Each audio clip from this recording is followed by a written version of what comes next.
strength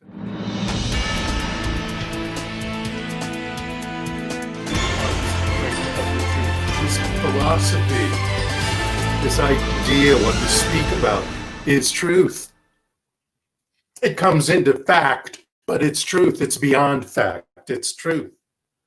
So we live in this strength of the truth. Meister Eckhart said, between God and me, there is no in between. That is the truth. That is the truth. Between God and me, there's no between. That word does not fit in any discussion about the divine presence within each and every one of us. When we commune with the divine presence, we're communing with our highest self. That is what is within each and every one of us, that part of us that is really all of us. That sense of self with kind of the big S, self, not the self as in just my body, just my name, my profession. That's self, but the greatest and the greater self, that which is inseparable from the divine, from God. I'm going to use that word a lot this morning, God. So if you don't like the word God for whatever reason, replace that. You can replace it with television. You can replace it with dog. You can replace it with nature. You can replace it with divine presence. Whatever word you want to replace it with, go ahead. God. Our communing with divine presence, with God, is our bridge to that divine intelligence that is within us. Yes, whatever we're thinking, whatever is going on in our lives, God is there. We are all part of it. But our intentional communion with that divine intelligence is what bridges any gap between what we have decided we want to require in our lives, declare into our lives, our dreams, even our hopes and wishes. There is possibly a gap between, especially with hopes and wishes, between thinking it and having it, experiencing it. But the divine in you is revealing itself as you all the time. It's a communion between us and all of creation. Doesn't happen just between me and God, but you and God, all of us and God. So I want to ask you what you've done lately to commune with your self, with the big S, your highest self, to exchange intimate thoughts and feelings on a deep spiritual level with the divine in you. Yes, all your thoughts are heard, just like I said before, but it's that intentional, purposeful use of this communication that I'm talking about. Because we all have barriers to connecting with the divine intelligence. We begin our lives, depending on what philosophy we are brought in, by praying to God.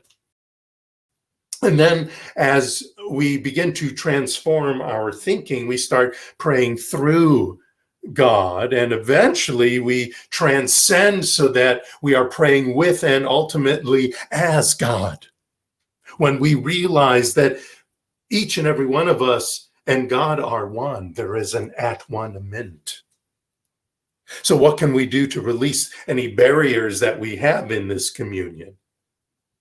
Well, we have to remember that God is where we are, who we are, all the time. Each of us is God showing up as Jay or PJ or Barbara, or Steve, Caressa, whatever.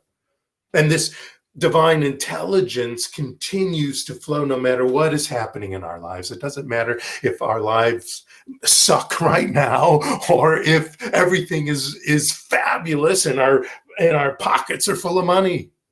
And our health is vibrant and fabulous. It matters not. God is always with us.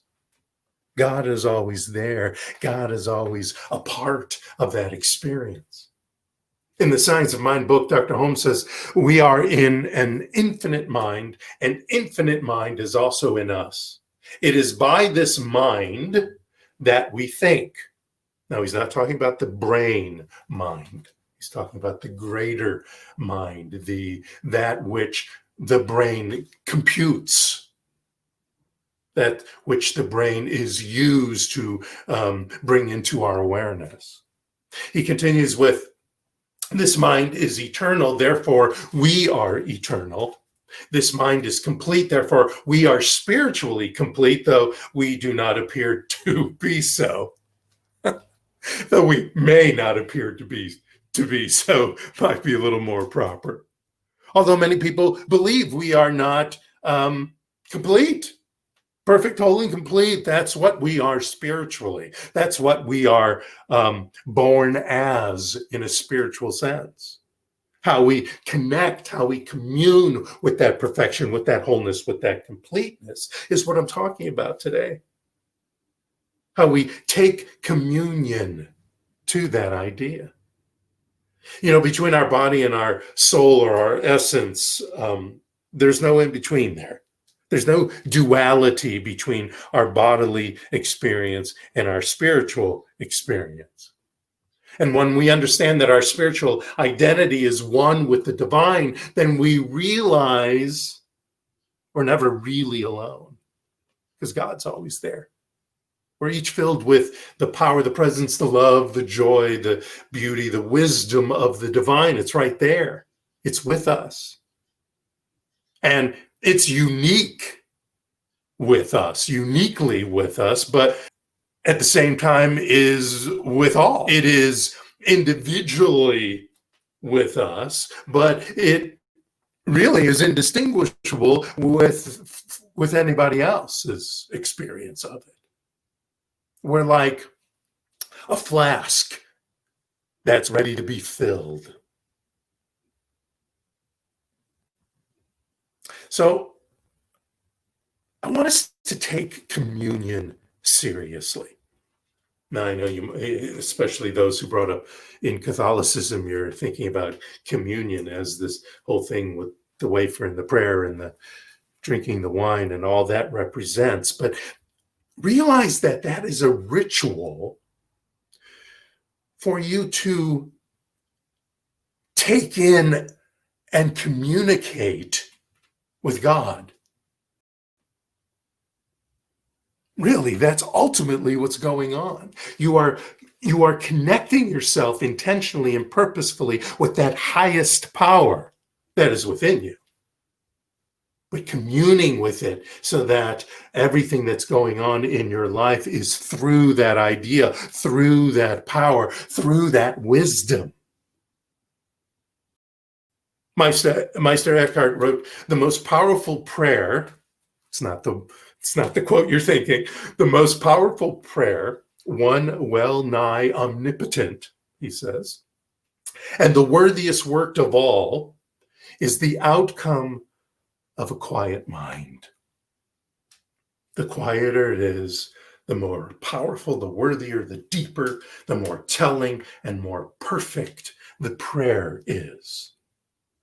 Now, let's not think of prayer as even spiritual mind treatment. Prayer can be a combination of things. Spiritual mind treatment, affirmative prayer, is a tool, a tool with steps in it to bring into our lives, to reveal into our lives healing and intuition, wisdom, etc., etc. But you can do that without actively using that specific tool. So don't get confused with the idea of prayer. Continuing with Meister Eckhart, he says, to the quiet mind, all things are possible. What is a quiet mind? A quiet mind is one which nothing weighs on, nothing worries, which free from ties and from all seeking is wholly merged with God. And in that merging, no deed is too small, no deed is too large. no idea. All ideas, actually, are significant. The quiet mind is a trusting mind in ourselves, remembering who we are, ourselves as God. We are God. We are an individualization of that power and that presence that created everything. And when we open our hearts, when we quiet our minds and our souls, we receive purposefully the love, joy, and wisdom. I'm not saying that it's not there when we're not in some sort of prayer or spiritual practice. What I'm saying is the power of it and how we use it, how we want to reveal it into our lives is on purpose, is in intention when we are in communion. And thus, we can also release any barriers or old stories that we've told ourselves that get in the way of experiencing our best life. Whatever that looks like, you get to decide what that looks like for you. And this open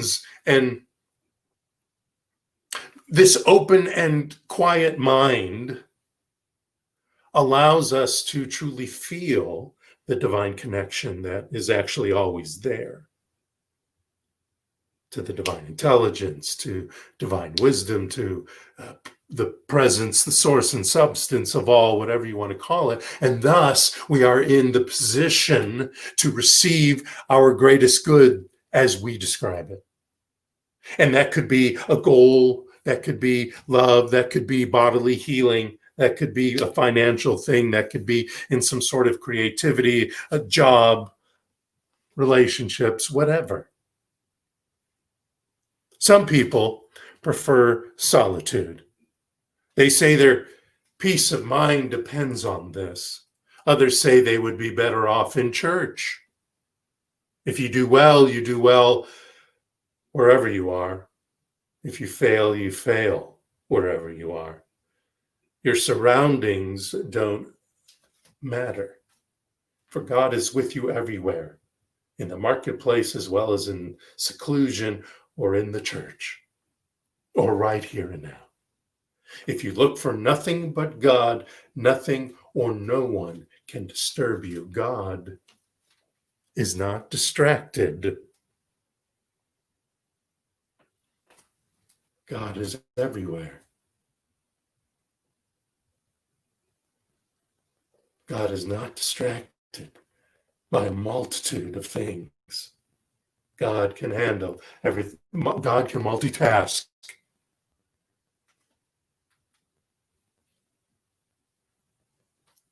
That is kind of a little bit of Meister Eckhart there.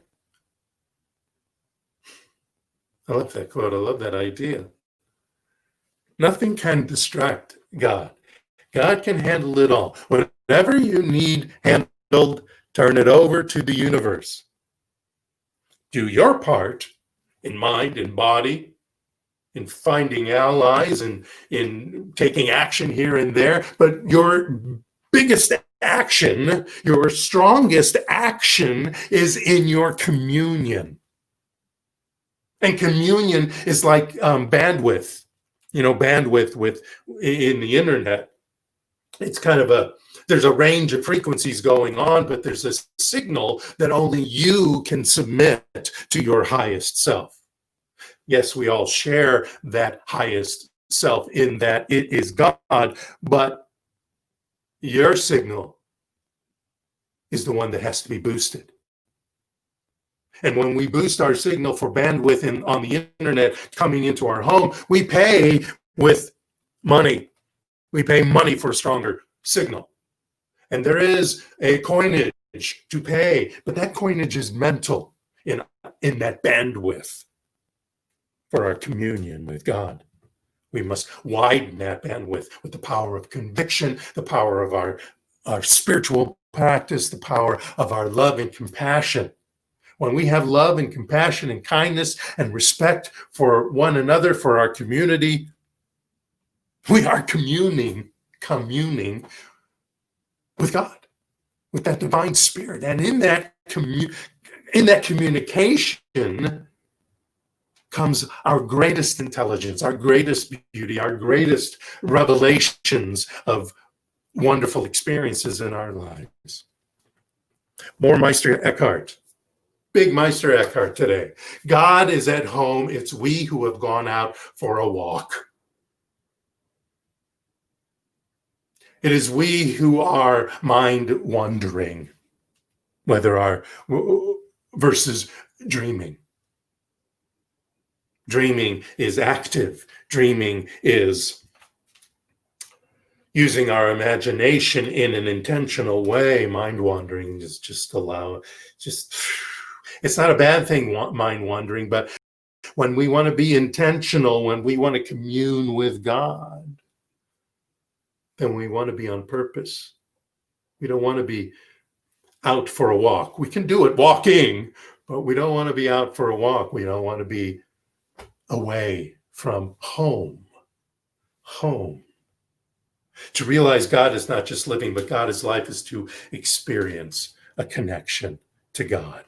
That's how we break our barriers. Happiness is a state of mind. Joy is a state of being at one with the presence within. And joy, we heal anything that is ill or diseased, not just in our bodies, but in our lives in general.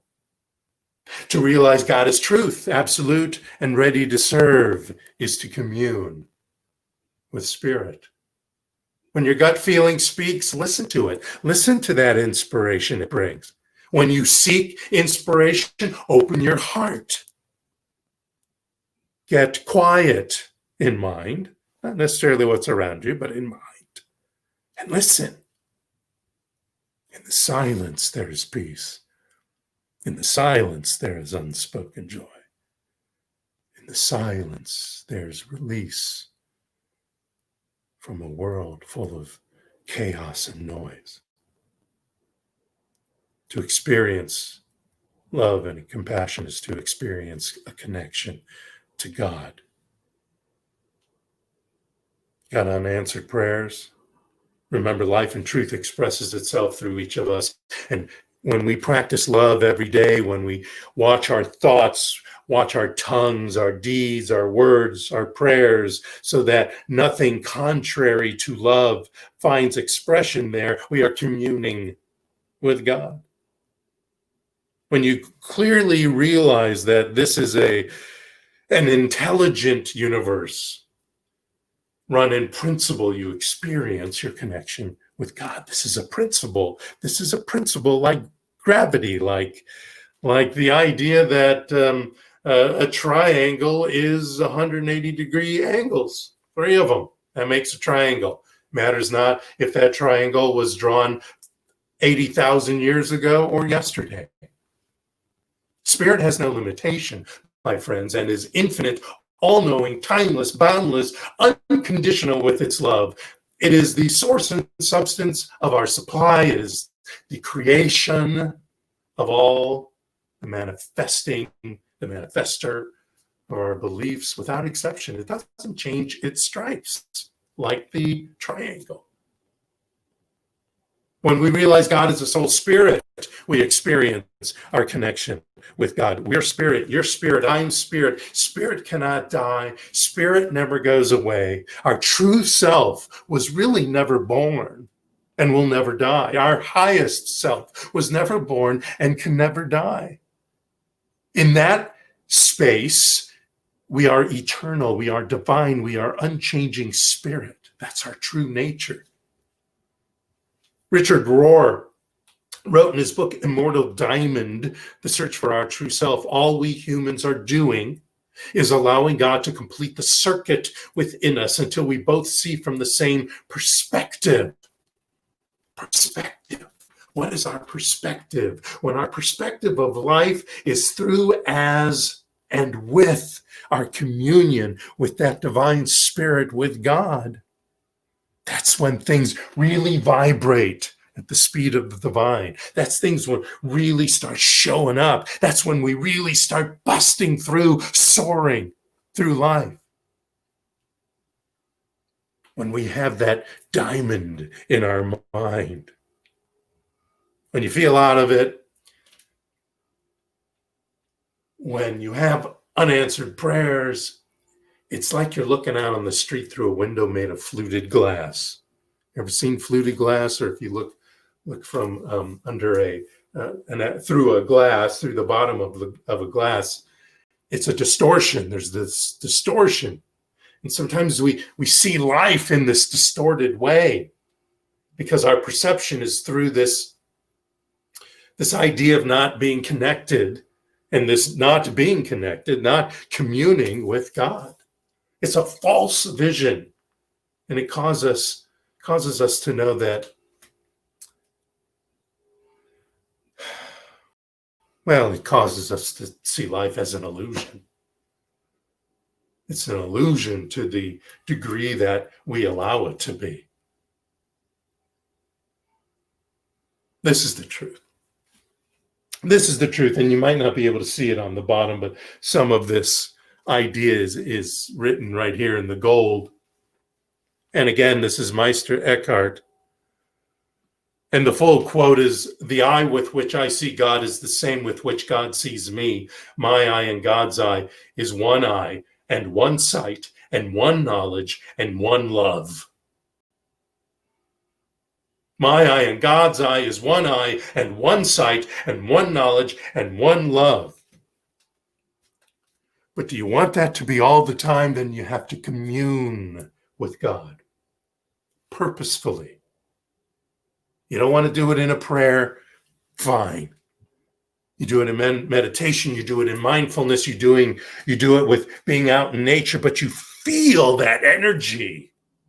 You're not stuck in the idea of goals and things like that distract you, actually. In many ways distract you, bring on chaos. There's a quietness, there's a silence, there's a power, there's a beauty, there is a love that in a communion with God, a purposeful, intentional communion, however that takes place, that power comes to you, that perspective and perception of life as something that is for you becomes the preeminent idea of your life, the perception and the perspective of your life. If some responsibility or task seems too great for you, relax and surrender to life. Remain in the now. Commune with divine energy, the universal flow. Radiate with an open heart. Cut through to clarity by communing with Source. Remember, realize, reconnect to that idea that you are one with God. And then that task does not become just your task, just your business. It becomes our business. It becomes the universe's business. And all of the education and the ideas, all of the resources of the universe then start coming to you, then start showing up for you, whatever that looks like, in people, in ideas, in knowledge, in education, in perspective. And when those things happen you're looking through that distorted glass, then go outside or go somewhere and laugh and howl and be a warrior to an open heart and a liberated soul.